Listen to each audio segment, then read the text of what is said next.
All right, welcome back to the One Bar and Lupagus show. I am Lupagus, and today we are going to talk about what we can expect from Minnesota Vikings defensive end Danielle Hunter in 2021.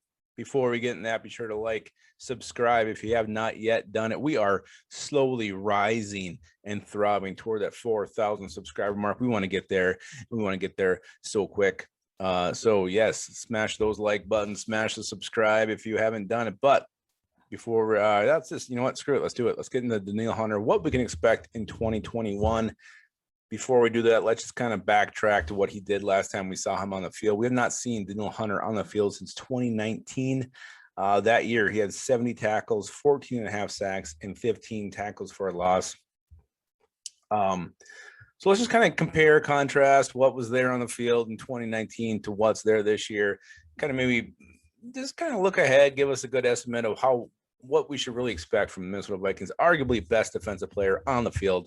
So let's just go back and look at who his D tackles were in 2019. He played next to Shamar Stephen, Linval Joseph. Linval Joseph, I mean, he's a horse. The guy's a beast. I love Linval Joseph. That year, he had 44 tackles, 3 sacks, 6 tackles for a loss. Michael Pierce is taking over for him in that nose tackle role.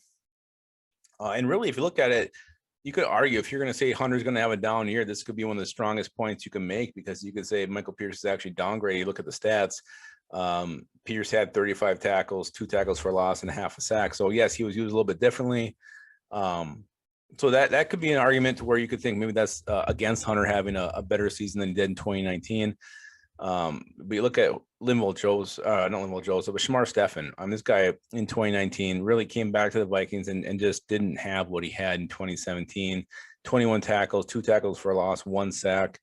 Not really great against the run, just not really a very good player. And the Vikings definitely upgraded there. You bring in Delvin Tomlinson. Back in 2019 with the Giants, he had 49 tackles, 3.5 sacks, 7 tackles for a loss. So that's definitely a huge upgrade over Shamar Stephen. So that is in the favor of Danielle Hunter having a better season than he had last time we saw him on the field. Again, if you're a guy who's going to think Hunter's going to maybe have a down season or not as good as what he had in 19, you could point to the fact that Everson Griffin isn't there. Everson Griffin, a longtime stud, really one of the better Vikings pass rushers they've had in years. He had 8 sacks back in 2019. This year, it's a question mark. Who is it going to be? Is Stephen Weatherly, DJ Wanham? Is it going to be Patrick Jones? Some kind of combination of those 3. So, yeah, that is a concern. So, if you're thinking Danielle Hunter might not be as good as he was in 2019, that could definitely be a point that you could point out. Another thing you can point out is his neck injury. And this guy missed the 2020 season. He sat out. It's a neck injury. That's a serious concern. It's a serious injury. Is he going to come back healthy? Is he come back having the same kind of pop and power that he had back when he was healthy? Those are concerns. Definitely could see that. And let's also look at the secondary. Look at 2019. Vikings had Trey Waynes, Xavier Rhodes, Mackenzie Alexander. Trey Waynes was pretty solid that year. Xavier Rhodes was kind of when he was really falling off the map. Teams were picking on him. Wasn't the Xavier Rhodes. It was definitely not Rhodes closed. It was Rhodes wide open. Mac Alexander was still playing pretty solid in the nickelback role. So look at this year, pretty similar. You got Patrick Peterson, who I think on par with Trey Waynes was that year. Cameron Dancer, Brashad Breeland, I think will actually be an upgrade over Xavier Rhodes. Whoever ends up winning that battle as a starter. Personally, I think it's going to be Cam Dantzler. One Butters not agree with me on that one. Mackenzie Alexander comes back. He comes back home playing the role Mike Zimmer really groomed him into and where he really excelled. So I think the secondary is arguably better. Yeah, you got Harrison Smith still there. Xavier Woods. I think Anthony Harris last year, that's going to be a pretty fair shake off there. I think that's going to be pretty level. So I think the secondary at best is better. So really, I expect Danielle Hunter to have his best season this year that he's had in the NFL. Yes, the neck injury is an issue. Yes, not having Everson Griffin's an issue, but he's going to come back motivated. He wants to prove to himself, prove to the league that he is healthy, that he's ready to go, that he is still one of the best pass rushers and one of the most underrated pass rushers in the NFL.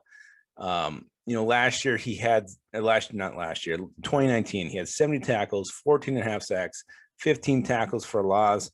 I'm going to go ahead and predict, yes, maybe I'm drinking the purple Kool-Aid.